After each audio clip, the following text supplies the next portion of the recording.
Hello, everybody. My name is Nia Kamara. I'm a representative of the community wildfire defense program.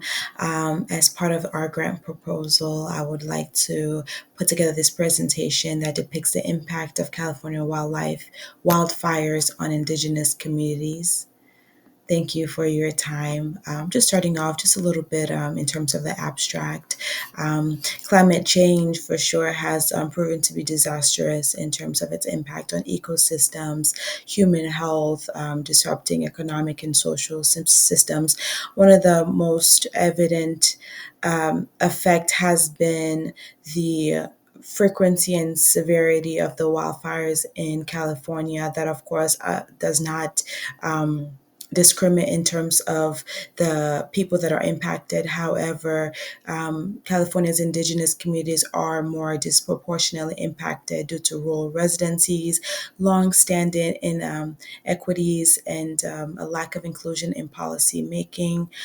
In general, those communities are more exposed to wildfire smoke than the general population.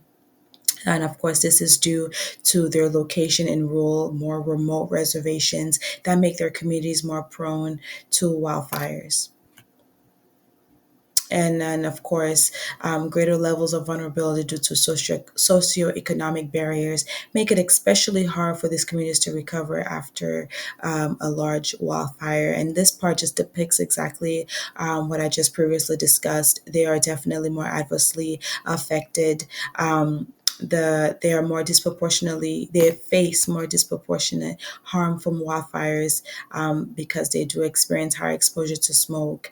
And in terms of their socioeconomic status, they face greater challenges in rebuilding. Therefore, this grant that we are pursuing is essential to allocate greater funds to these communities that are in desperate need of them.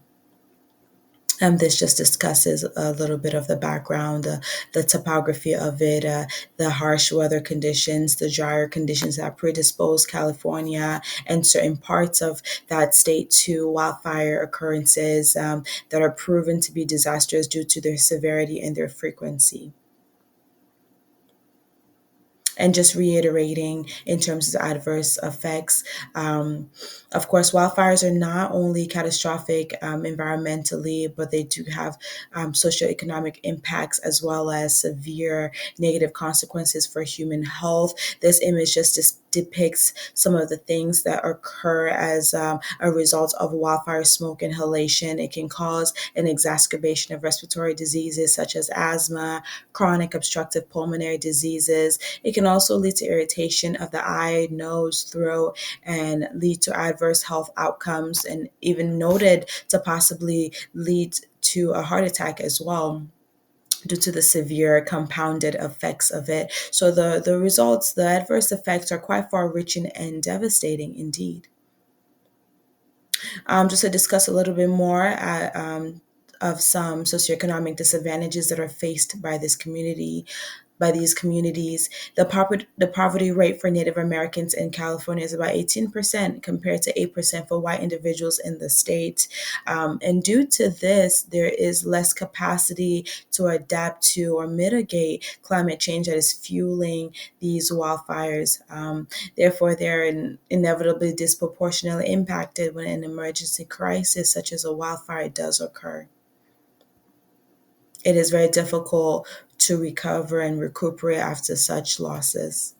In terms of our solution, we are focused on three core principles, which are to build resilient landscapes, to build fire adapted communities, and to create safe and effective wildfire responses. We are focused on fire suppression. We are focused on emergency stabilization in the event of such occurrences, as well as burned area rehabilitation and restoration to affected areas.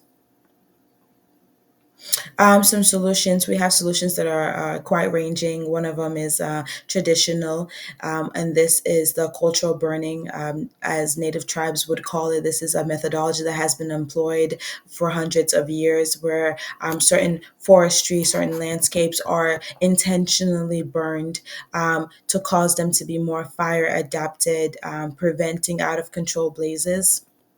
Of course, this is a form of land management that has been passed down by indigenous tribes over thousands of years, to prevent the buildup of organic matter that does predispose their communities to wildfire blazes. So there is that approach, but also ultimately the funds will go to allocation to programs.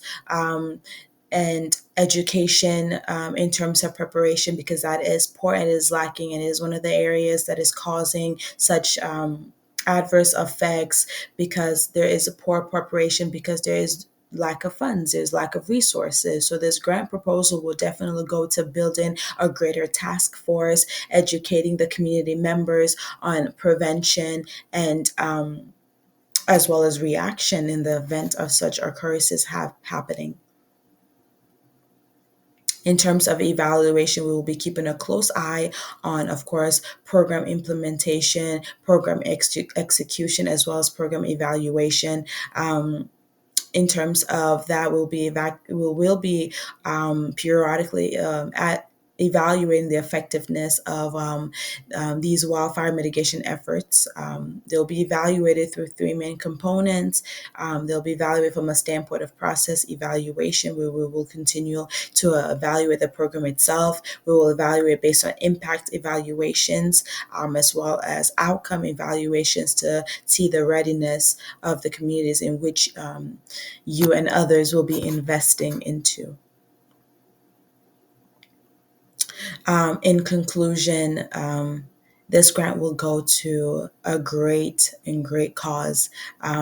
Unfortunately, like I said, record breaking forest fires have been a regular occurrence at this point, and there's a subset of population that are facing greater adverse effect, and therefore would need the aid and support of everybody coming together, policymakers, organizations such as yours, to allocate funds, resources, personnel, to create a more robust community, for these vulnerable communities, that so that they can better withstand the effects of these wildfire occurrences.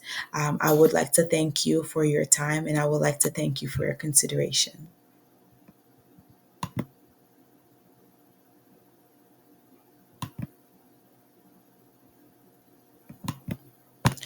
You're joking. Yo, you better not. Why is it? You're joking.